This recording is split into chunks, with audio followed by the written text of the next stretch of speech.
Good afternoon, and welcome to a special edition of the 2026 Renewal Question and Answer monthly virtual lunch webinar. I'm your host, Jason Colleen. With that, we'll hop into a presentation that we've put together. The 2026 license renewal process is going to be starting on September 2nd. This is the first part of our renewal webinar series. We'll do another webinar on Wednesday, August 27th. The agenda for today is to run through the renewal periods and updates, required documents, invoicing, ways to pay, and then final notes and reminders. At next week's webinar, we'll get into more detail about the required documents, how to log into the DCR licensing portal, what buttons to activate for the different record types, and what applicants can expect to see when the renewal period formally opens on September 2nd.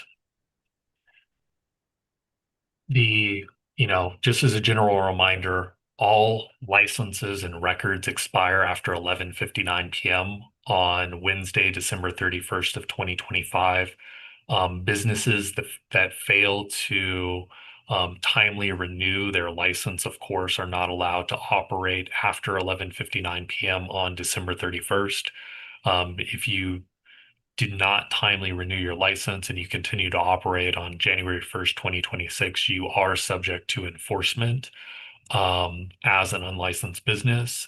And if you do submit a late renewal, that late renewal may be denied if you are engaged in unlicensed commercial cannabis activity. So it is important for folks to remember to renew their records timely.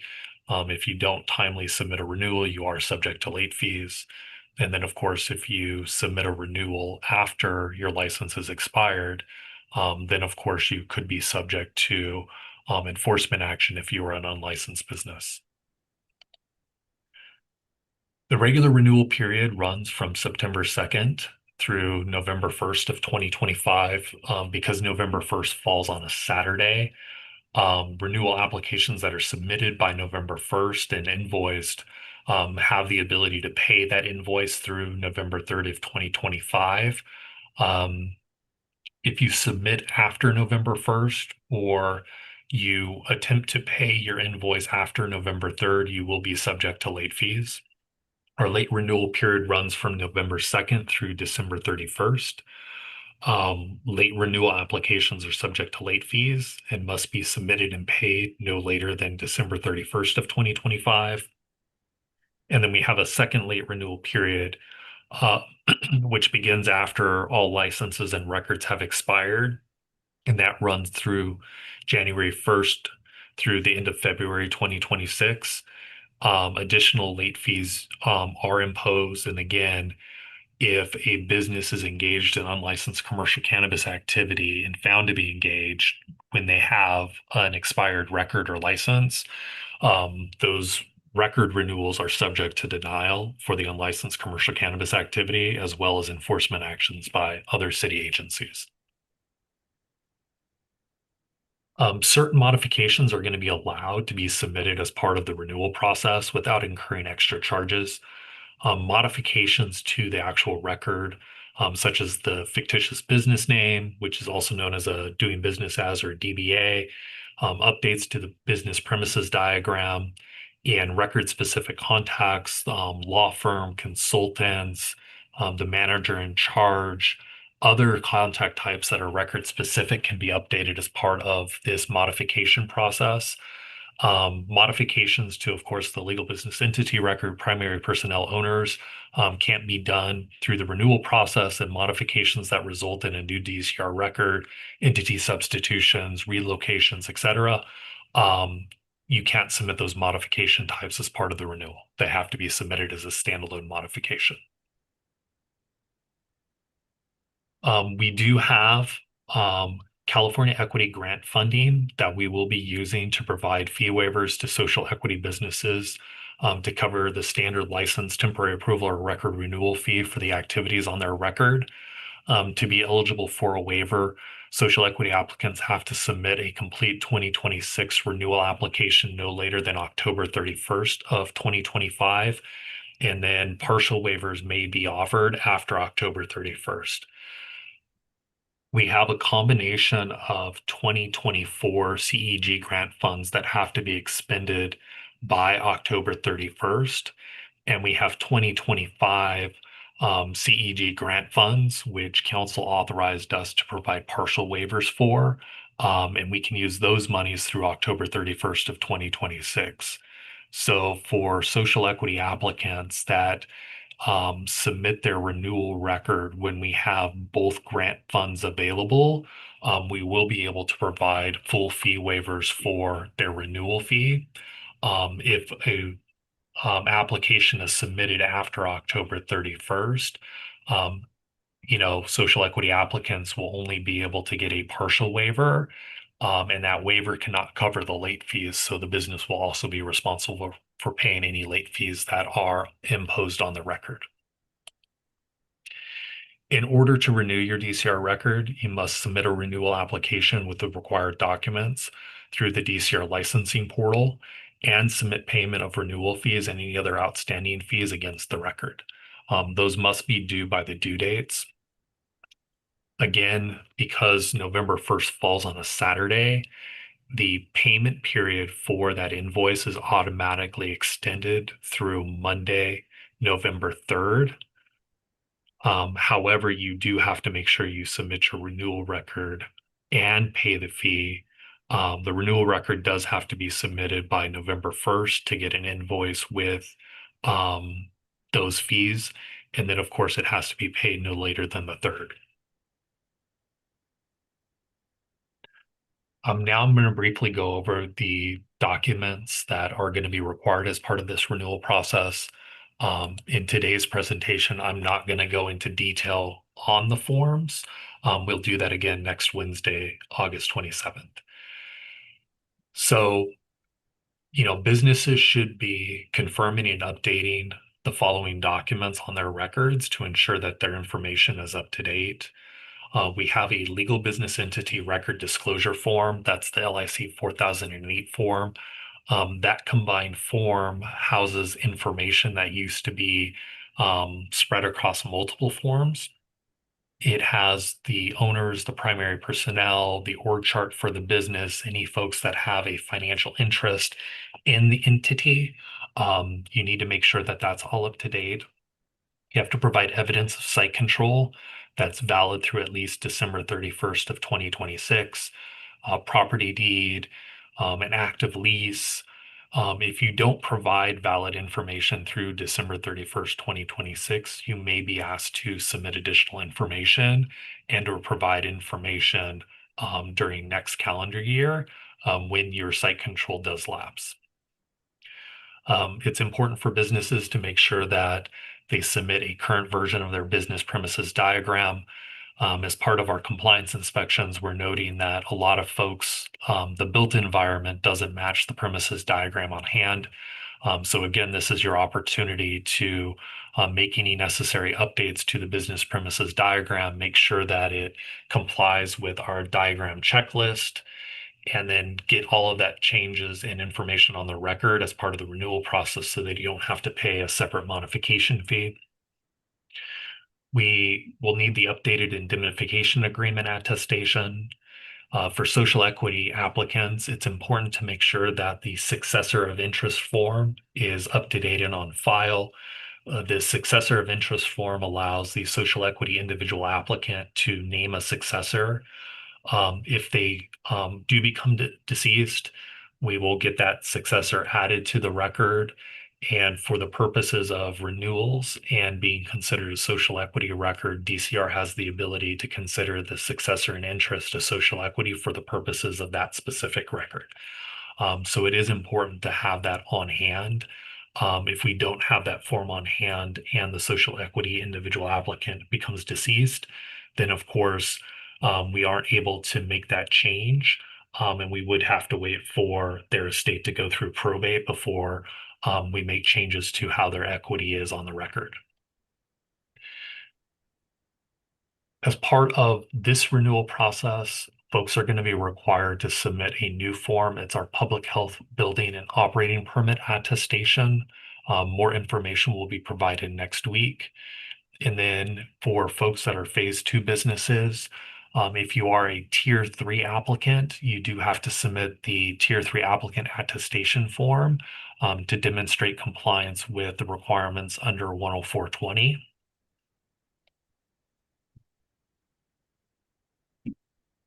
So, as I mentioned, we are going to be having cannabis equity grant money available to provide waivers. So once a 2026 renewal application is submitted through the DCR licensing portal, DCR staff will be identifying if the renewal application qualifies for a fee waiver. Applicants that do not qualify for a waiver will have their 2026 renewal invoice generated and saved to their record. An email communication will be sent out to the contacts on file. And then for applicants that do qualify for a waiver, they'll receive an email confirmation of their 2026 renewal invoice waivers. That communication is not automatically generated because it's record specific. So either your analyst will send it out through the system or they'll send out an email communication through DCR licensing. In addition to the renewal fees, applicants that have unpaid deferred fees or other outstanding fees on their record are going to be required to pay any outstanding fees due in order for their renewal application to be paid. Upon submission of the renewal application, DCR staff will be reviewing the records and determining if there's any unpaid fees that are outstanding, and if so, sending out an updated invoice for you to pay those outstanding fees during the renewal period. Failure to pay, of course, any previously deferred or outstanding fees may result in the denial of your renewal application and or the abandonment of the renewal application due to unpaid fees. There's a couple different ways to pay. We have a partnership with the Department of Building and Safety. You can pay your fees at the Development Services Center in person. No appointment is necessary. You can pay by check at all of the Development Services Centers. We do encourage folks to pay by check because only the Metro, which is the downtown location, accepts cash. You must pay the full amount of the invoice. Line item payments will not be accepted. So if you have 3 activities on your record and you have a renewal invoice that covers all 3 of the activities, you can't just choose to pay one of the line items. You have to pay all 3. If you don't intend to renew all 3 of the activities, then of course you do have to deselect the items that you don't want to renew prior to the submission of your renewal record. Receipts must be provided to DCR through one of the following methods. You can physically drop off your evidence of payment at a drop box located at 221 North Figueroa Street, Suite 1245. For folks that are paying at the Metro location, that may be the most convenient way. And then, of course, for folks that choose to, they can email a copy of their receipt to our DCR payments at lecity.org account. The Office of Finance does require an in-person appointment, or you can mail payment to them. Payment options for in-person include cash, check, money order, credit card. You have to pay again the full amount of the invoice. Line item payments will not be accepted. If you want to pay in person, you'll have to request an appointment via email at finance.csd.appointment@lecity.org. You must schedule and confirm your appointment with the Office of Finance by Monday, November 3rd, 2025, in order for your payment to be considered timely. Mailed payments must be postmarked on or before Monday, November 3rd, 2025, in order to be considered timely. And now to hop into the renewal final notes and requirements. All persons who have allowed their license to expire and who continue to engage in commercial cannabis activity are subject to an enforcement action and or criminal penalties for unlicensed commercial cannabis activity. Uh, DCR's rules and regulations were um, updated in August of 2025. So you can click on the link once this presentation is made available or visit the DCR website to download a current copy of the rules and regulations. Updates were made to the timelines for obtaining city permits and clearances that are necessary to get a DCR operating permit. A brief update of the rules and regulations is beginning September 1st, 2026. You have to be in this clearance process by September 1st of 2027. You have to have your DBS building permit. By September 1st of 2029, you have to have your certificate of occupancy. And then by January 1st of 2031, you need to make sure that you've met all the requirements to be issued a DCR operating permit. And final reminder, we will be having another 2026 license renewal webinar at noon on Wednesday, August 27th, 2025. During that webinar, we will be going through the actual renewal application process and the documents in a lot more detail. So if you need additional information about the renewal process, please tune in next week. And with that, we can get into the normally scheduled question and answer session. Thank you, Jason. Our first question comes from Devin B. And he asks, I own a phase 2 cultivation license. I would like to do an entity substitution to move my local approval to a new entity. I have applied for a state cultivation license. When the local license transfers to the new entity, does the company's CEQA exemption travel with it? And please let me know if you need me to repeat any part of that. So entity substitutions, require the submission of a new application. So the new entity is applying for an annual license. So a license doesn't actually transfer from one entity to another. The entity substitution process gives a different entity the ability to apply. And if we determine that that entity is eligible for licensure, the first entity would cancel any outstanding licenses they have, which would enable our ability to issue licenses to the new entity. The new entity does have to go through their own environmental review process because, of course, the application itself is discretionary in nature. Oftentimes, the original environmental analysis, may be a good framework or footprint for the environmental analysis, prepared for the new entity. But if the new entity is doing tenant improvements, they're changing the physical layout, they're adding activities. Of course, all of that has to be analyzed prior to the issuance of an annual license. So a license isn't actually transferred. The new entity has the ability to apply for the annual license. That annual license application does require its own environmental review. And so I guess the answer to the question is no, a license doesn't transfer, and no, the original CEQA exemption doesn't travel with it because of course, the license isn't handed from entity A to entity B. Our next question from Rick J.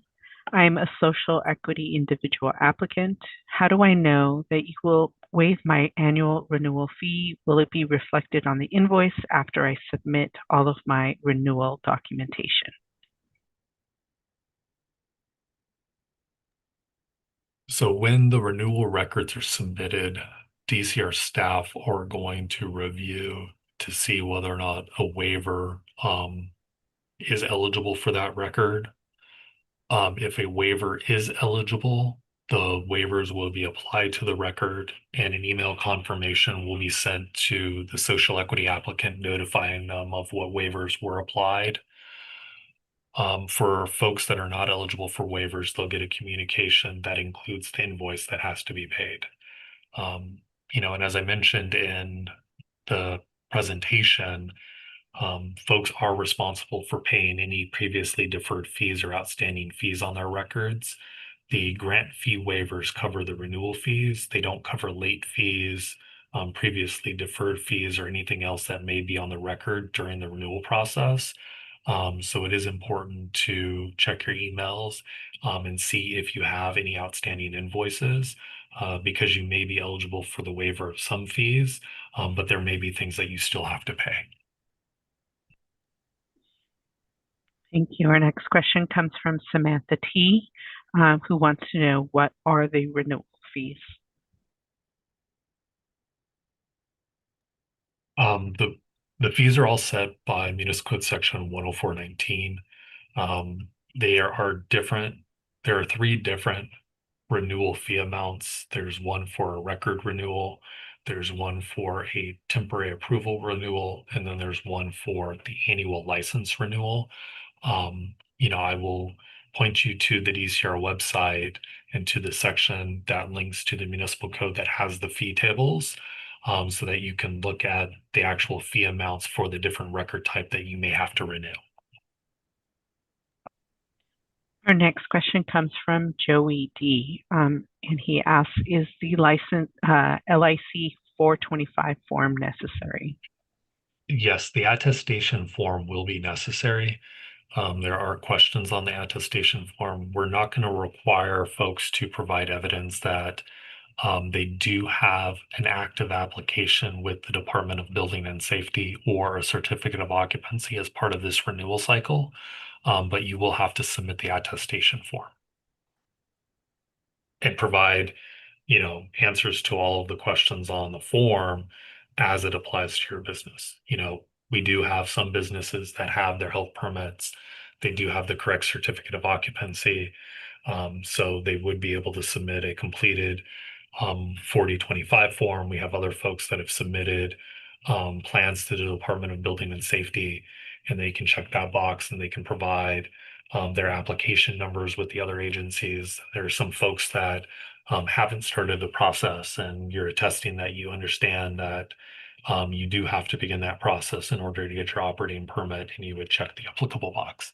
And we'll get into more information about that form because it is one of our newest forms at next week's webinar.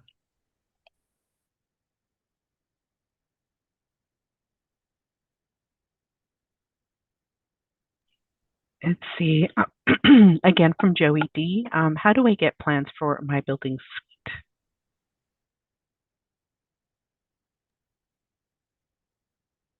I'm not entirely sure what they're asking there.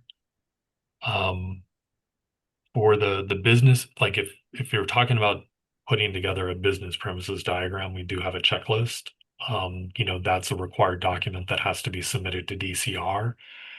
Separately, whether you're submitting plans to the Department of Building and Safety, to the Department of Public Health, the fire department, et cetera, each of those departments have their own processes and forms.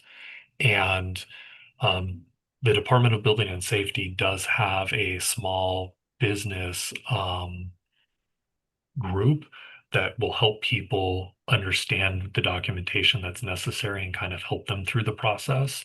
So if it's related to like building plans and applying for a certificate of occupancy, we'll provide more information of who to contact over at their department to get you more specific answers to your question.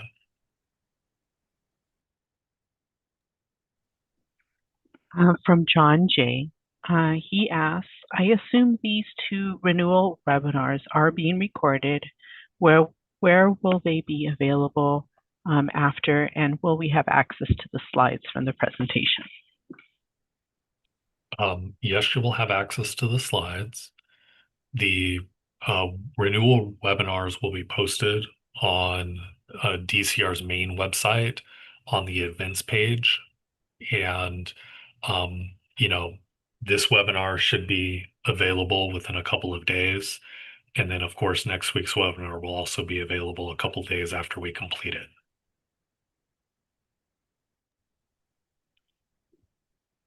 Question excuse me, a question from Robbie D. Is special consideration given to applicants previously impacted in designated communities?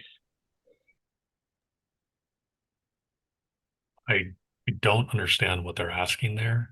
Um, you know, social equity applicants are subject to the requirements under LAMC section 10420 at the time of application processing and renewal. Um, but for the purposes of the renewal, it's really based on the record type and where they are in the process, what the requirements are to renew that record type and what documentation has to be submitted. So I'm not sure if that addresses the question, but I don't know any other way to kind of talk about the previously impacted and designated communities other than that. From Fabio F. For Form 4018 requires a successor in interest. Can this be anyone? Can this be my minor child or a good friend of mine? It has to be a natural person. It could be a minor child. It could be a good friend of theirs. It is important for us to have that information. I know because we've seen it in practice where a successor of interest has been a minor child. Um, as it goes through the process, um, the equity may be held in trust or something for the minor child. It is probably important for you to talk to a lawyer to figure out the best way to ensure that that equity and stake is protected. And if, of course, the minor child can't work at a cannabis location until they're over the age of 21, so if somebody is going to be acting on their behalf, to have all of those details worked out, because of course you identifying them as your successor of interest allows us to update the record and put their name in, and then they fulfill the social equity individual applicant requirement for the purpose of the record.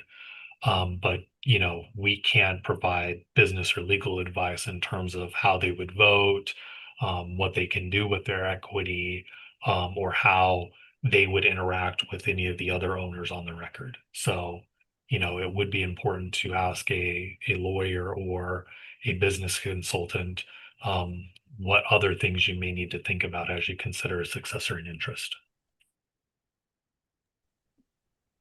This next question also comes from Fabio F.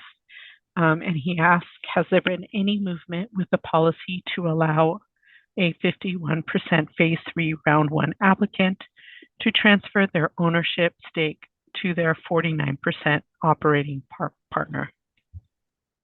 There haven't been any recent changes in the municipal code. Social equity records are still required to the equity requirements in 10420. The mayor and council may consider modifications to the equity share requirements at a future date, but nothing has changed for this renewal cycle. A question from Nicole. The renewal fees went up. Will they apply this renewal period? Yes.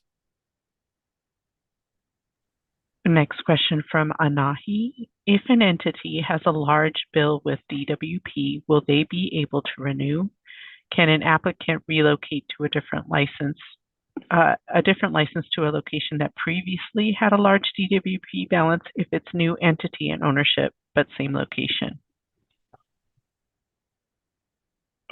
So you may have to track me responding it because it sounded like there were multiple questions in there.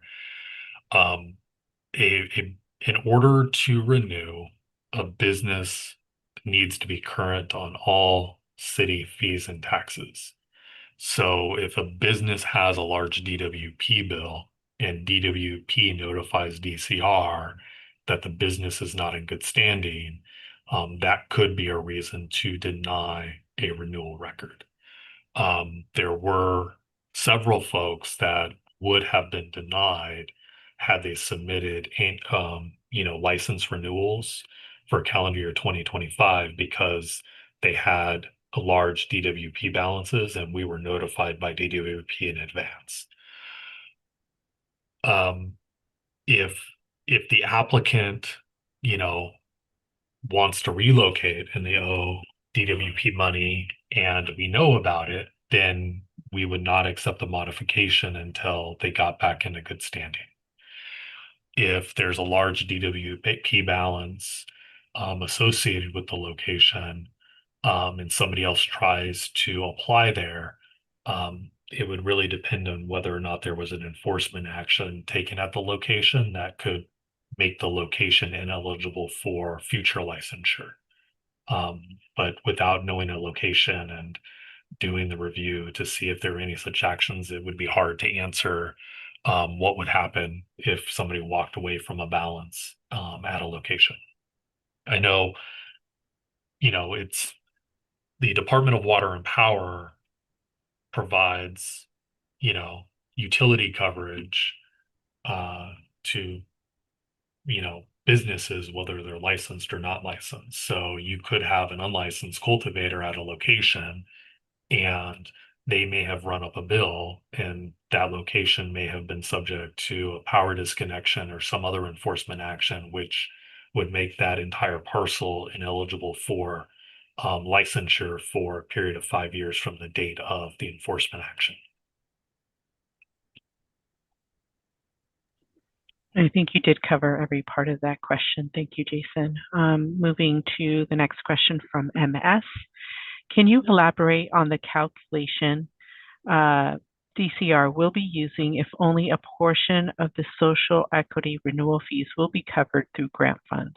Also, based on DCR's implementation of grant funds for social equity program renewals, is there any chance that some SEAs might not receive waivers if the allotted amount DCR has put aside for renewals gets exhausted?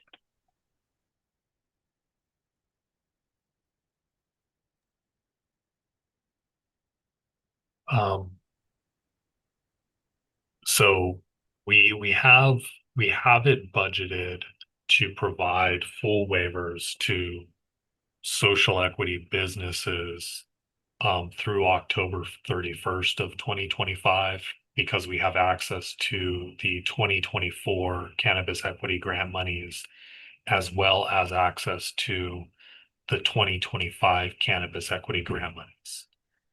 So if an application is submitted by a social equity applicant, and we can get it processed by October 31st, we would have the ability to provide a full waiver for the renewal fee, depending on the record type. After October 31st, we no longer have access to 2024 CEG grant monies, which means we only have the 2025 pot. And based on, recent council direction, of course, we're only providing partial fee waivers for, folks that get submitted using just the 2025 money, which means that we would only cover the delta between the 2020 and 2025 fee amounts. So, I mean, if you want to take advantage of the full fee waiver, make sure that you get your renewal in during the regular renewal process. And if you are eligible for the full waiver, there's no downside to getting it submitted in September or early October to guarantee you have access to that money. Again, we do have multiple grant funds that we're using to provide waivers, at least during the regular process or regular renewal period. But if you miss the regular renewal period, you will be responsible for paying any late fees and we won't be able to provide the full waiver. We may only be able to provide a partial waiver at that time. Did I cover all of the different kind of points? I believe so. I think one of the questions you may have covered is there any chance that SEIAs might not receive waivers if the allowed amount DCR budgeted has been exhausted? we've got to, I mean, for the regular renewal process between the 2024 and 2025 funds, we have enough funding to provide full waivers. And then after October 31st, once the 2024 grant performance period is ended, we only have access to the 2025 funds, which means that we would only be able to guarantee a partial waiver in accordance with council's action. But we do have enough grant funds to ensure that everybody gets either a full waiver or a partial waiver. But it's going to come down to when those records get submitted, what waiver may be available to you. Thank you. A question from Michelle D. When will entity modifications start again? If we start an entity modification now, will it still have to wait until after the November window closes?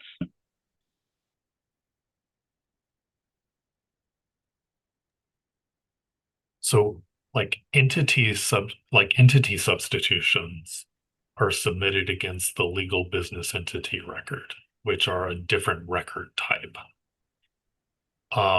If you're trying to, update owners or primary personnel, you can, submit that modification request against the ELBA record. If you're trying to do an entity substitution, again, the new entity would have to submit its own new application.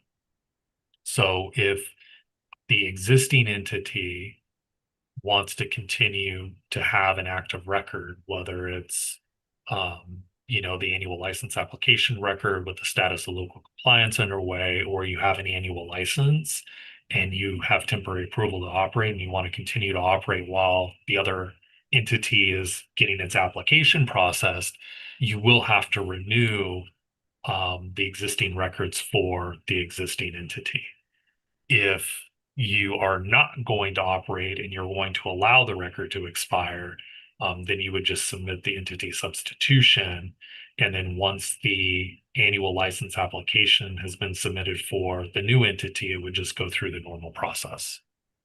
But any type of entity substitution or relocation does require a brand new application record. And then it comes down to the business decision of whether or not you're going to use any existing license beyond December 31st of 2025. And if you do intend to do that, then of course you'll have to renew that license for calendar year 2026 in order to be able to continue to operate January 1st. A question from MS, and I think it's referring to part of the presentation. And he asks, what do you mean, quote, will be eligible for renewal fee waivers depending on activity type, end quote?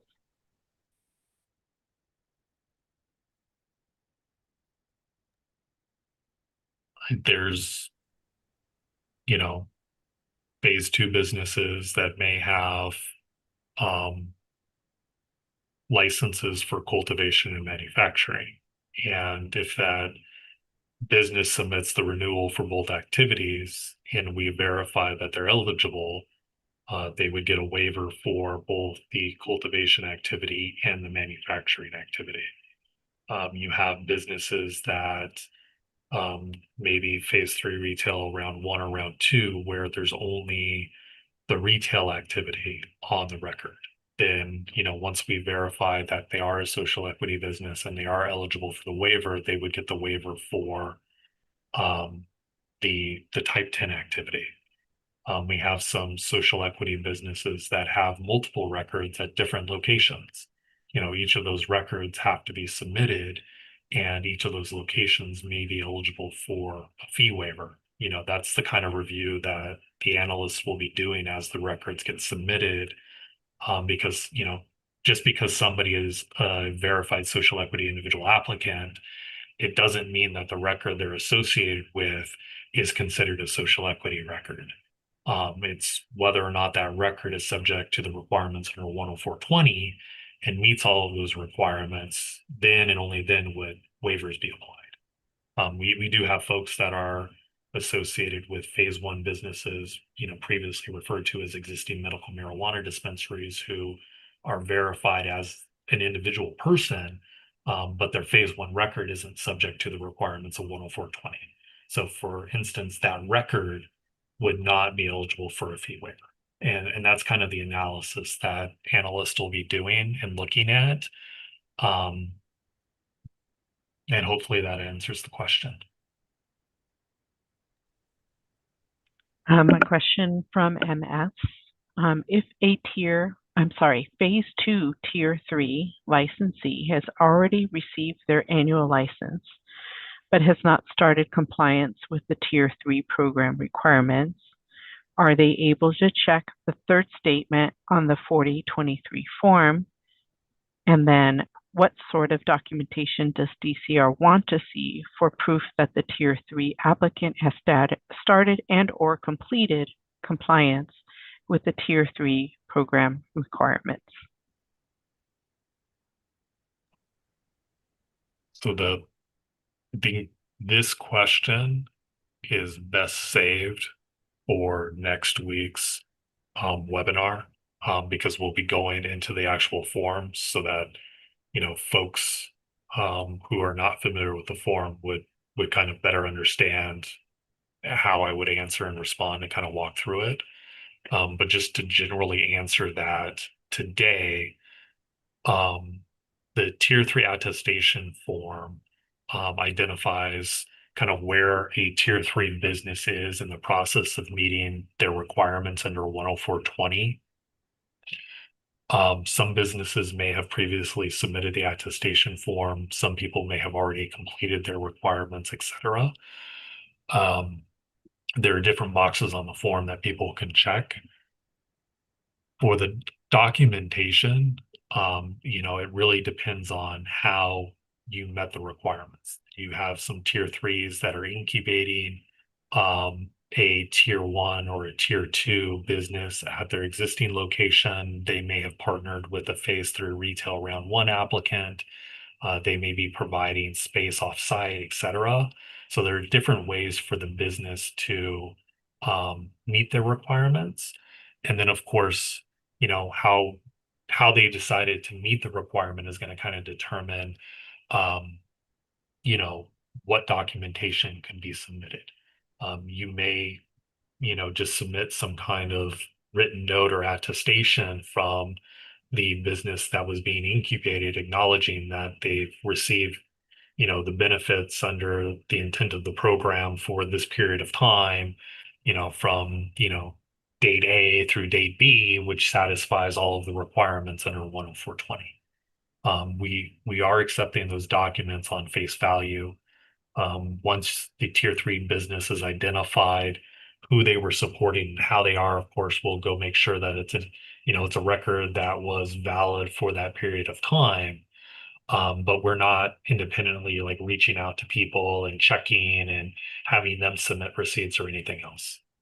So again, if we can, let's hold that question over for next week too. So people who may not have followed along with my answer, um, may be able to follow along once we go through the form and they kind of know what we're talking about. But hopefully that was enough information to address the question. We will definitely add that question to next week's Q&A portion for the webinar next week. The next question also from MS. Will phase two, tier three applicants be receiving renewal waivers? No, a tier three applicant is not considered a social equity applicant in the code. So they're not eligible for any of the grants that are available to social equity applicants. Let's see. From John J. If we already submitted the ELPR disclosure form, evidence of site control with ongoing monthly payments, a business premise diagram, and an indemnification attestation agreement form, and a successor and interest form, and nothing has changed, will we still be required to recomplete and re-upload all of these forms again for the 2026 renewal process? Yes. Like records have to be renewed annually. You may have documents that can just be uploaded as is to meet the renewal requirements, but you do have to submit a renewal record and upload all of the required forms, and then pay the applicable renewal fees in order to timely renew your record.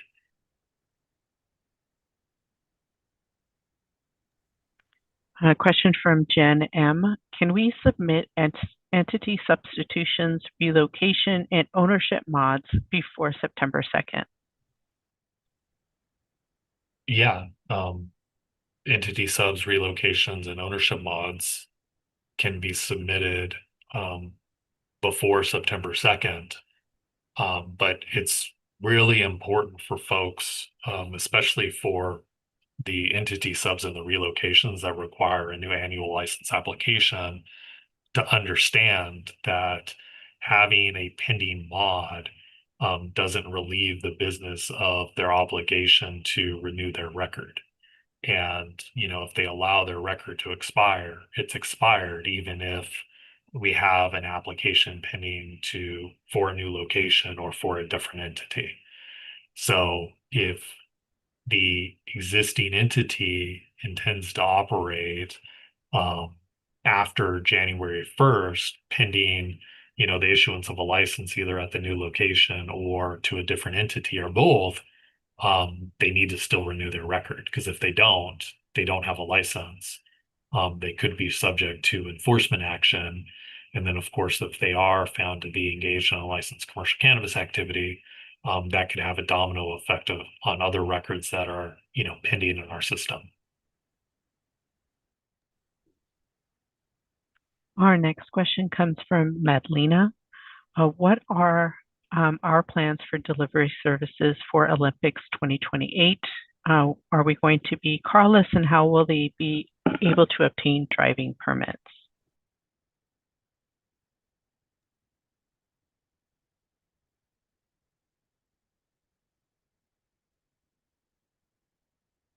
I mean, 2028 is years away, so I can't speculate in terms of what changes to the rules and regulations, municipal code or state law could be between now and then.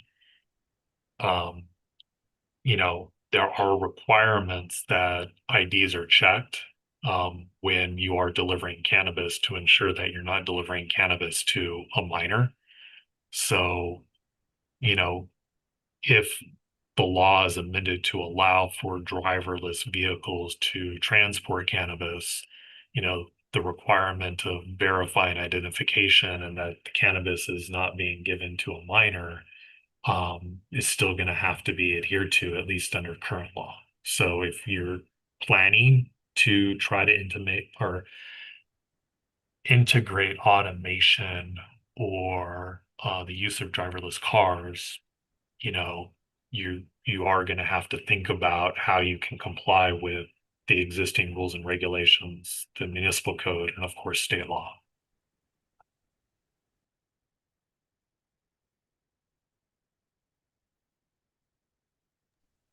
A question from MS. I'm being told that if an entity with local compliance underway status submits a 100% ownership modification, the entity will receive a new ANN record number, and that the new record will have to resubmit all ANN docs and repay ALA fees and environmental review fees. Can you explain? I mean, that is 100% true. The municipal code requires that if there's a 100% ownership modification, a new annual license application, including all application documents, and fees are repaid.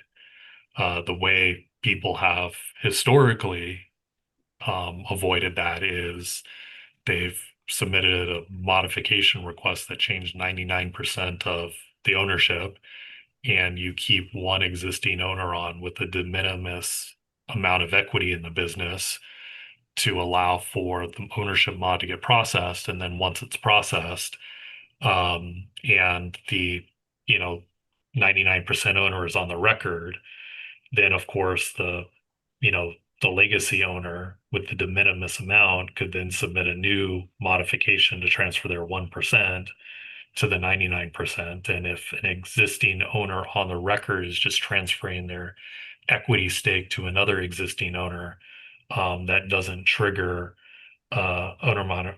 It's not considered an ownership modification fee. But if you are trying to, in one fell swoop, transfer 100% of equity to people who are not on the record, it does require the submission of a new application and payment of all of the applicable fees.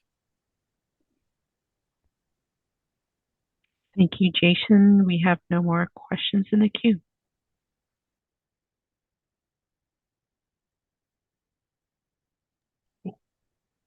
Well, thank you.